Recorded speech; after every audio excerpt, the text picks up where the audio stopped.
what Dr. Muhammad Gulham may be asking, that when we slaughter the chicken or the goat, we do zabiha. So why is there not a requirement to do zabiha to a fish? And that's a very good question. As far as Islam is concerned, Quran clearly mentions in Surah Ma'idah, chapter number 5, verse number 96, that lawful for you is the pursuit of the water game. And Allah says in Surah Ma'idah, lawful for you a food of the sea, fresh and tender. So Allah has given permission, it's allowed. And there are various hadith that also says that amongst the dead animal, the only two that are permitted, it is the fish and the locust. So the hadith, and only blood that is permitted is that of the spleen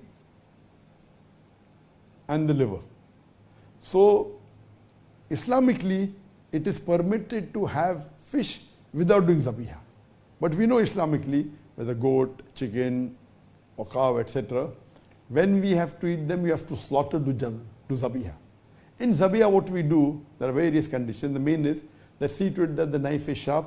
See to it you don't slaughter one animal in front of the other. If you are slaughtering a goat, see to it that it's not in front of other goat. See to and the knife is sharp and you do it swiftly.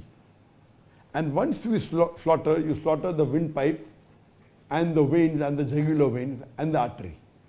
When you do it, you leave the animal will writher and the blood will flow out of the animal.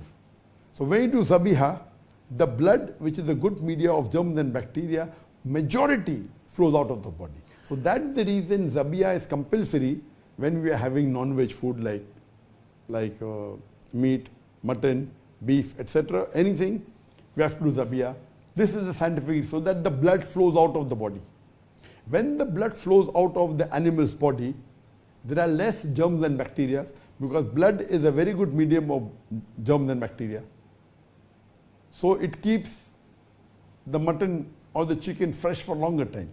If you have slaughtered by the Islamic method of zabiya, a goat or a sheep or a cow or a chicken, it will stay for a longer time because blood is a very good media of germs and bacteria. So in the normal cases, that if you don't do zabiya, the blood remains in the body of the animal and even the disease remains and high chances of you getting the disease.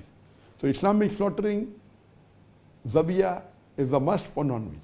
Now the question posed is, why not zabiya for fish? Because fish is sea life and goat and sheep, they are animals. They don't live in water. The difference in the system is that in the fish there are gills. And when the fish dies, it gasps. When it gasps, the gills, it sucks all the blood into the gills.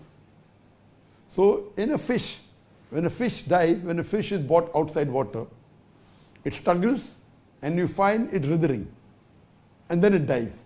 So when it's out of water, because the fish cannot breathe, so what happens? When it starts breathing and it cannot, it can only normally breathe in water. It doesn't have the function to breathe the normal air like how human animals have. So what happens? Most of the blood is sucked by the gills. So when a fish has died because of loss of air, loss of oxygen, when it dies, the blood is sucked by the gills. That's the reason scientifically the blood doesn't remain in the body of the fish. Number one, the blood of the fish differs from the blood of the goat, the sheep or the animal.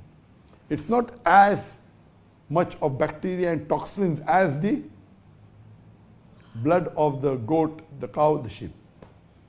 And secondly, the blood is sucked. So first of all, this blood is not as dangerous as the blood of the animals. Number two, the blood is sucked.